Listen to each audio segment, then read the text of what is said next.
جب بھی آپ کوئی کاروبار کریں تو اس کے ان پہلوؤں کو پہلے غور کریں کہ اس کاروبار میں مجھے جھوٹ تو نہیں بولنا پڑے گا، اس کاروبار میں میرا کوئی عمل ایسا تو نہیں ہوگا جو اللہ کی ناراضگی کا سبب ہوگا۔ اللہ نے انسان کو وسعت عطا کی ہے، وہ بہت سارے کام کر سکتا ہے۔ بعض لوگ کہتے ہیں جی میں یہ کام کرتا ہوں، میں داڑھی مونڈتا ہوں، تو کیا میں اگر یہ نہیں کروں گا تو کیا کروں گا؟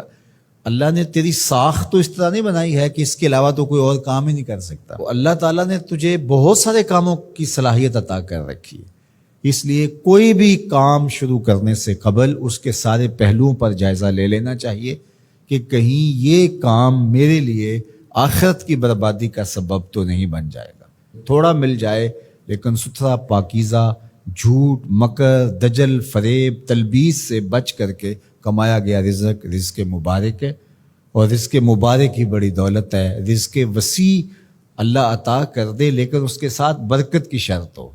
تو وہ برکت والا رزق وسیع بہت ساری رحمتیں لاتا ہے،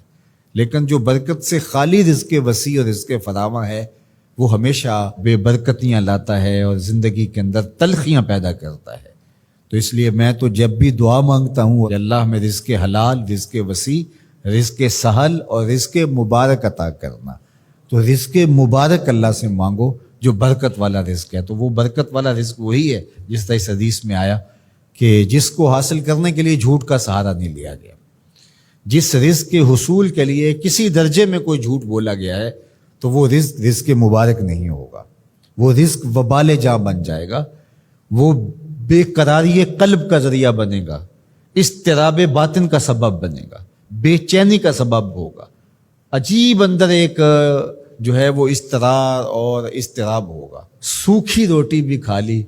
لیکن حلال رزق کی سچائی کے ساتھ حاصل کی گئی روٹی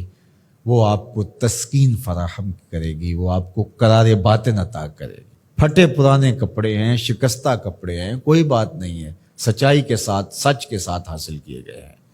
لیکن عالی نصب پوشاک بھی پہن لی اور اس کی قیمت کا کوئی لباس پوری تقریب میں کسی کے پاس نہیں تھا، لیکن وہ جھوٹ سے، مکر سے حاصل کیا گیا تھا، تو اس کے تار و پود صاحب لباس پر لعنتیں کر رہے ہوں گے اور وہ قیامت کے دن مواخذے کا ذریعہ ہوگا۔ عمومی طور پہ مزاح میں لوگ جھوٹ بولتے ہیں، لیکن آقا کریم کے ترمذی نے بھی باب و مزاح النبی بیان کیا، باقی محدثین نے بھی، آپ پڑھیے، مزاح میں بھی حضور نے سچ بولا ہے۔ کبھی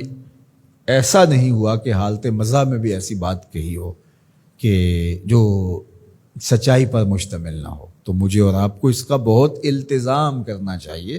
اس کا بہت زیادہ اہتمام کرنا چاہیے کہ ہماری زندگی میں کسی بھی جو ہے وہ زاویے میں اور کسی بھی صورت میں اور کسی بھی شکل میں جھوٹ موجود نہ ہو۔ اللہ تعالیٰ جل شانہ ہمیں اپنی خاص عنایتیں اور کرم نوازیاں نصیب فرمائے اور سچائی کے ساتھ جڑے رہنے کی توفیق ارزانی فرمائے۔